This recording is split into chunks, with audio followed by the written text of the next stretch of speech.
Previously on AI Adventures, we looked at the Tensor Processing Unit V1, how it came to be, and its design. It only seems right that we now go back and check out TPU V2 and V3. What changes and improvements were made to create these new state-of-the-art chips, and how can you use them to power your machine learning? Stay tuned to find out.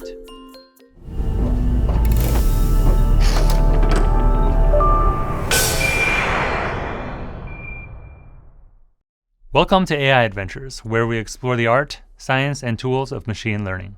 My name is Yufeng Guo, and on this episode, we're going to take a look at the architecture of the TPU V2 and V3, as well as how the hardware design choices come together to create a powerful, specialized machine learning chip.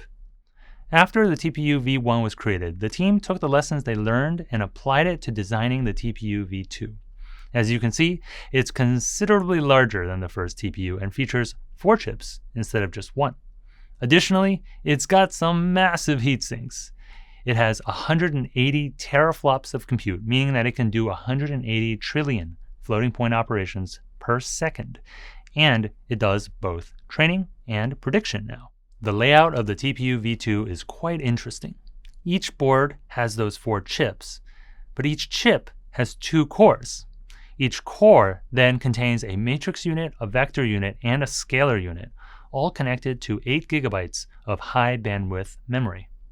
That means, in total, each board has 8 cores and 64 gigs of memory. And the matrix unit is a 128 by 128 systolic array. What's special about the TPU V2, though, is its use of a new data type called the bfloat16. The bfloat16 combines the range of a 32-bit floating point number with just the storage space of only a 16-bit floating point number. And what does the B in bfloat16 stand for? Brain, since it comes to us from the Google Brain team. Of course, you can't get something for nothing, and what we lose is precision. The bfloat16 is able to represent far fewer decimal places than a standard 16-bit floating point number. However, the team determined that this was worth the trade-off, since neural networks can operate at a reduced precision while retaining sufficiently high accuracy.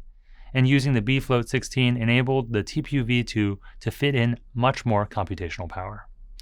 Combined with designing an integrated chip and placing it on the board with 3 compatriots, so you have 4 chips per board, the TPU V2 achieves much higher performance than the V1.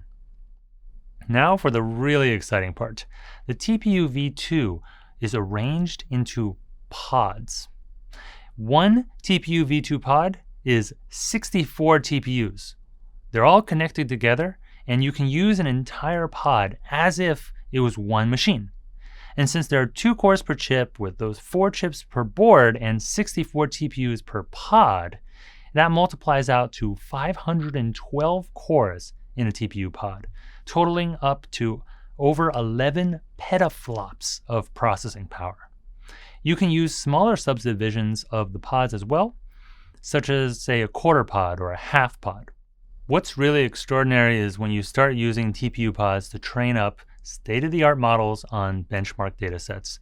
For example, you can train ResNet 50 in 30, not hours, but 30 minutes. And that's only on a half pod with just 32 TPUs.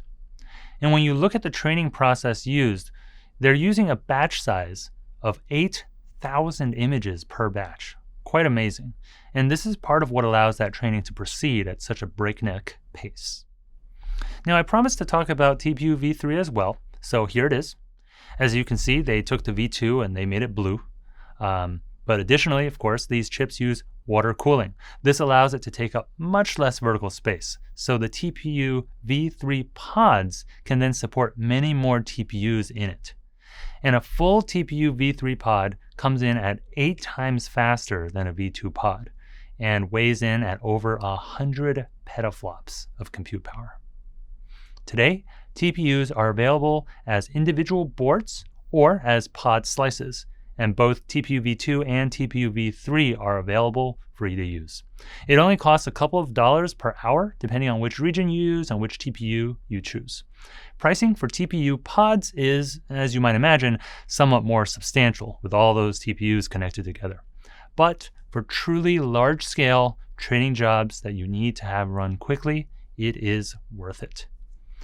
Programming the TPU is just consistently getting easier and easier. With the recent release of TensorFlow 2.0, you can even use the Keras API to code up your training for TPUs. There are great samples and implementations of many state-of-the-art models. So what you can do is just swap in your custom dataset and you're off to the races. You can learn more and get started at g.co/cloudtpu. Thanks for watching this episode of Cloud AI Adventures. And if you enjoyed it, click that like button and be sure to subscribe to get all the latest episodes right when they come out.